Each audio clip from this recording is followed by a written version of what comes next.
Islamic state of Khurasan ने China पर war declare कर दिया है। जी हाँ, आज की वीडियो का मकसद इसी बात को एनालाइज करना है कि कैसे Islamic state of Khurasan China Taliban romance के बीच हर्डल बन गया है और इसके कारण क्या है। दोस्तों, अफगानिस्तान को एम्पायर्स का ग्रेवयार्ड कहा जाता है, जो सही भी है। शायद जब से ह्यूमन हिस्ट्री की शुरुआत हुई है तब से ही अफगानिस्तान एक क्रूशियल जियोपॉलिटिकल रीजन रहा है। साउथ एशिया और सेंट्रल एशिया के बीच लोकेटेड अफगानिस्तान हमेशा से ग्रेट पावर्स के बीच एक बफर स्टेट रहा। इसीलिए कई मेजर पावर्स और एम्पायर्स ने बार बार इसे कंट्रोल करने की कोशिश की, लेकिन एक के बाद एक एम्पायर्स और सुपर पावर्स यहाँ घुटने टेकने पे मजबूर हो गए। वो चाहे ब्रिटिश एम्पायर हो, सोवियत यूनियन हो या फिर यूनाइटेड स्टेट्स ऑफ अमेरिका हो। 19th सेंचुरी में ब्रिटिश एम्पायर ने यहाँ 3 वॉर्स लड़े, लेकिन वो कभी यहाँ ज्यादा समय तक टिक नहीं पाए। सोवियत यूनियन ने 1979 में इसे इन्वेड करने की कोशिश की, लेकिन इंसर्जेंट्स ने उसे भी 10 साल बाद वापस लौटने पे मजबूर कर दिया। 2001 में यूएसए ने वॉर ऑन टेरर के नाम पर फिर से अफगानिस्तान को इन्वेड किया, पर 20 साल बाद 2021 में उसे भी ह्यूमिलेशन फेस करना पड़ा। अमेरिका गया और तालिबान ने अफगानिस्तान को कंट्रोल कर लिया। इस जियोपॉलिटिकल पावर वैक्यूम का फायदा राइजिंग ग्रेट पावर चाइना ने उठाने की कोशिश की। लगातार तालिबान के साथ डील साइन कर आज चाइना अफगानिस्तान को अपने स्फीयर ऑफ इन्फ्लुएंस में लाने की कोशिश में है। चाइना ने इस पूरे इवेंट को ऐसे पोर्ट्रे किया जैसे वो बिना बुलेट्स चलाए अफगानिस्तान को जीत गया। लेकिन दोस्तों, ये शायद चाइना की सबसे बड़ी गलती थी, क्योंकि आज तालिबान से ऑपरेट कर रहे इस्लामिक स्टेट खुरासन ने चाइना पर वॉर डिक्लेयर कर दिया है और इसका कारण चाइना कहीं ना कहीं खुद है।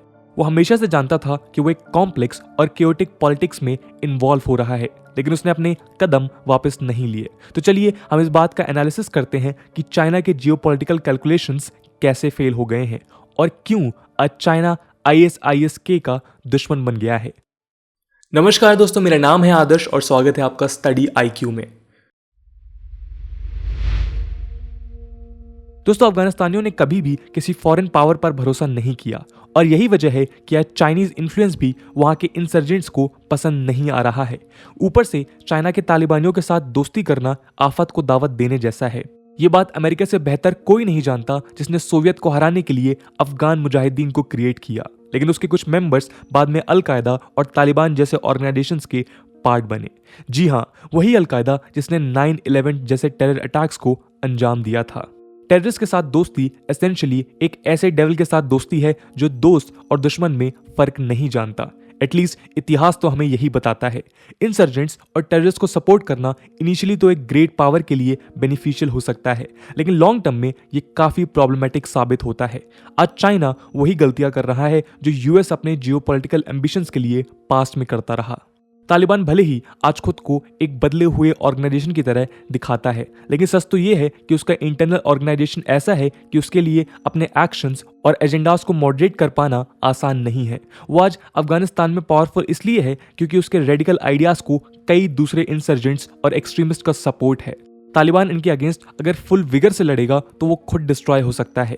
यही वजह है कि उसके लिए इस्लामिक स्टेट ऑफ खुरासन जैसे ऑर्गेनाइजेशंस को कंट्रोल कर पाना आसान नहीं है। वो भले ही इसके खिलाफ लड़ने के दावे दुनिया के सामने करता रहे, लेकिन ये लिप सर्विस के अलावा और कुछ नहीं है। इसी लिप सर्विस का नतीजा है कि जब से तालिबान अफगानिस्तान में पावरफुल हुआ है तब से ही ISIS खुरासन के अटैक्स वहां बढ़ गए हैं और तालिबान इसके खिलाफ कुछ नहीं कर पा रहा है। दोस्तों, चाइना की इस नई प्रॉब्लम का एक उइगुर कनेक्शन भी साफ है। 2 हफ्ते पहले अफगानिस्तान के कुंदुज में एक डेडली अटैक हुआ। ये एक सुसाइड बॉम्बिंग थी जो शिया कम्युनिटी के मॉस्क में हुआ। लगभग 50 लोगों की मौत हो गई। कुछ रिपोर्ट्स कहते हैं कि सुसाइड बॉम्बर का नाम था मोहम्मद अल उइगुरी। जी हाँ, ये अटैक एक उइगुर ने किया था जिनको चाइनीज गवर्नमेंट शिनजियांग में ऑप्रेस कर रही थी। इस्लामिक स्टेट ऑफ खुरासन ने भी ये दावा किया कि ये अटैक एक उइगुर ने उनके बिहाफ में किया था। इस्लामिक स्टेट ने अफगानिस्तान में उइगुर मिलिटेंसी को क्रिएट करने और स्ट्रेंथन करने में मेजर रोल प्ले किया है और पिछले वीक्स का इवेंट बताता है कि ISIS-K अब उइगुर्स को रिक्रूट कर रहा है और उसके लिंक एक्सट्रीमिस्ट उइगुर्स के साथ इंटैक्ट हैं। यहाँ तक कि इस्लामिक स्टेट ऑफ खुरासन ने चाइना को उइगुर मुस्लिम्स को शिनजियांग में ऑप्रेस करने के लिए क्रिटिसाइज भी किया है और कई बार उसने चाइना के खिलाफ जिहाद छेड़ने का कॉल दिया है। उइगुर्स का शिनजियांग प्रोविंस में चाइना द्वारा ऑपरेशन काफी चर्चा में है। रिसेंटली UN जनरल असेंबली में 43 कंट्रीज ने भी चाइना को लाखों उइगुर्स को ऑप्रेस करने के लिए क्रिटिसाइज किया है।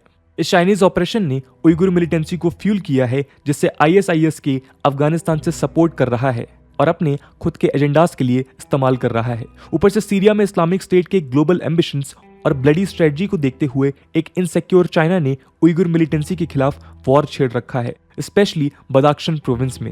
इन्हीं सब वजहों के चलते आज Islamic state of Khurasan China को अपना दुश्मन मान बैठा है। ये सब एक विशियस साइकिल है। जैसे जैसे चाइनीज गवर्नमेंट का शिनजियांग में रिप्रेशन बढ़ता है, वैसे वैसे उइगुर रेजिस्टेंस भी बढ़ता जाता है और इसके साथ अफगानिस्तान में उइगुर मिलिटेंसी भी बढ़ती जाती है, जिसका सबसे बड़ा फायदा आईएसआईएस उठा रहा है। दोस्तों, इस पूरे एपिसोड का दूसरा कनेक्शन बलूच के साथ भी है। जी हाँ, पिछले हफ्ते कांधार में भी एक मॉस्क पर अटैक हुआ। कांधार तालिबान का हेडक्वार्टर है और इस मॉस्क पर अटैक करने वाले 2 लोगों में एक था अबू अली अल बलूची। यह अटैकर बलूच कम्युनिटी से था, जो अफगानिस्तान और पाकिस्तान में माइनॉरिटीज हैं। उइगुर्स की तरह ही बलूच भी चाइना के फैन नहीं है। ऐसा इसलिए क्योंकि चाइना पाकिस्तान इकोनॉमिक कॉरिडोर जैसा एम्बिशियस इंफ्रास्ट्रक्चर प्रोजेक्ट बलूचिस्तान से पास होता है। इस एम्बिशियस प्रोजेक्ट के चलते ऑलरेडी पाकिस्तान में ऑपरेशन झेल रही बलूच पॉपुलेशन की समस्याएं और बढ़ गई हैं। सीपीसी प्रोजेक्ट के लिए बलूच पॉपुलेशन को अपनी जमीन और घर गंवाने पड़े लैंड एक्विजिशन के लिए। ऊपर से उन्हें नौकरियां देने का दावा किया था, लेकिन उस पर भी पाकिस्तान गवर्नमेंट ने कोई खास एक्शन नहीं लिया। इसके चलते पिछले कुछ सालों से बलूच इंसर्जेंट्स ने चाइनीज वर्कर्स पर बलूचिस्तान में अटैक्स किए थे, लेकिन जैसे ही अफगानिस्तान में तालिबान पावर में आया और इस्लामिक स्टेट खुरासन पावरफुल हुआ, वैसे ही उसने अनहैप्पी बलूच कम्युनिटी के लोगों को रिक्रूट करना शुरू कर दिया।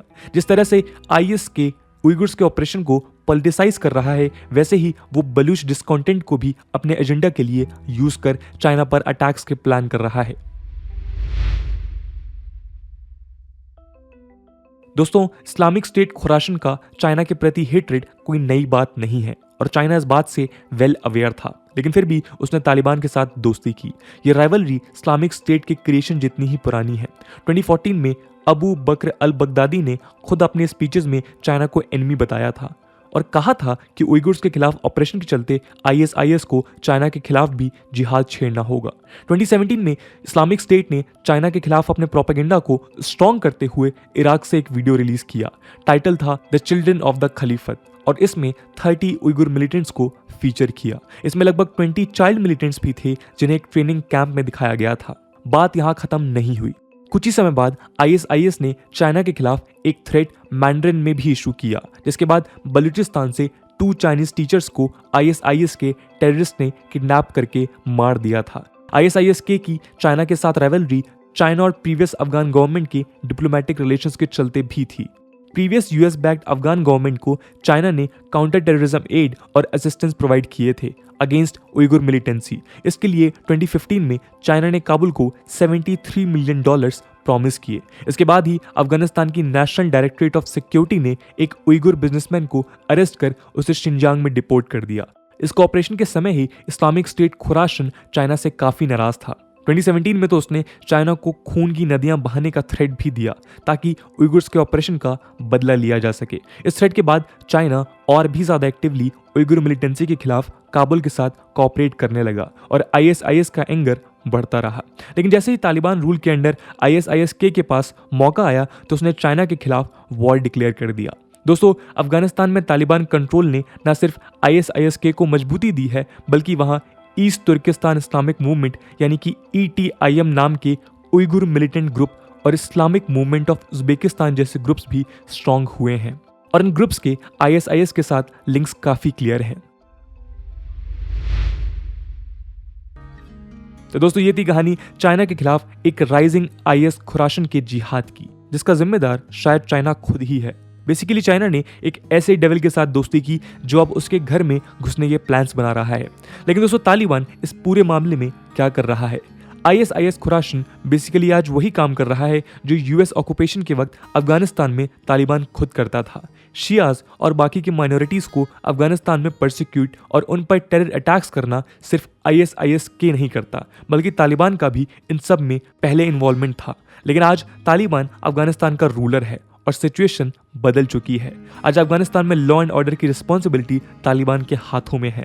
जी हाँ, वही तालिबान जो पहले लॉ एंड ऑर्डर का दुश्मन हुआ करता था। इसके अलावा तालिबान के लिए ये बेहद ज़रूरी है कि वो आने वाले समय में इंटरनेशनल लेजिटिमेसी गेन करे। अगर उसे अपना सर्वाइवल इंश्योर करना है तो उसे अफगानिस्तान में डेवलपमेंट्स भी करने होंगे, वरना लोकल रेजिस्टेंस जन्म लेने में समय नहीं लेगा। इसके लिए उसे इन्वेस्टमेंट चाहिए और उसके लिए उसे ISIS के जैसे टेरर ग्रुप्स को कंट्रोल करना ही होगा। इसलिए तालिबान ने कई बार अनाउंस किया है कि वह एक्टिवली ISIS के स्लीपर सेल्स पर इंटेलिजेंस गेन कर रहा है और वो उसे कंट्रोल करने के लिए कमिटेड है। जी हाँ, ISIS को कंट्रोल करना तालिबान की अब मजबूरी है, लेकिन ये उसके लिए आसान बिल्कुल नहीं है। ऐसा इसलिए भी है क्योंकि तालिबान एक होमोजीनस ऑर्गेनाइजेशन नहीं है और वो सिर्फ एक ऑर्गेनाइजेशन नहीं बल्कि एक आइडियोलॉजी है। तालिबान के विद इन कई फैक्शंस हैं। उनमें से एक पावरफुल फैक्शन हक्कानी नेटवर्क के एक लीडर को रिसेंटली IS खुराशन के सुसाइड मेंबर्स को प्रेस करते हुए देखा गया था। इसके अलावा तालिबान का आइडियोलॉजी ISIS से कुछ अलग नहीं है और इसलिए कई पुराने तालिबानी आज ISIS के पार्ट हैं। तालिबान में कई लोग ISIS के सिंपैथाइजर्स भी हैं। इस पूरे नेक्सस के चलते ही तालिबान के लिए इस खुराशन को काउंटर कर पाना आसान नहीं होगा। इसके अलावा एक चैलेंज ये भी है कि क्या सच में तालिबान ISK को काउंटर करने के लिए कैपेबल है। ये सवाल तब और भी ज्यादा प्रोमिनेंट हो जाता है जब तालिबान हेडक्वार्टर में घुसकर IS बॉम्ब अटैक्स करवा के चला जाता है। अटैक्स शियास पर होते हैं जिन्हें ट्रेडिशनली तालिबानियों ने अपना दुश्मन माना है। तो या तो तालिबान इस पूरे अटैक पर जानबूझकर चुप है या फिर उसके पास इंटेलिजेंस ही नहीं था इस इवेंट के बारे में। दोनों ही केसेस चाइना के स्ट्रेस को बढ़ा देते हैं। इन टोटलिटी चाइना ने खुद को एक ऐसे कॉम्प्लेक्स पॉलिटिक्स में इन्वॉल्व किया है जिसका अंत कब और कैसे होगा इस पर अब चाइना का कंट्रोल बिल्कुल भी नहीं है।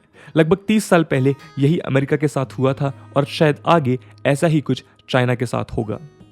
तो दोस्तों, ये थी कहानी ISIS की और कैसे भविष्य में ये चाइना के लिए एक थ्रेट बन सकता है।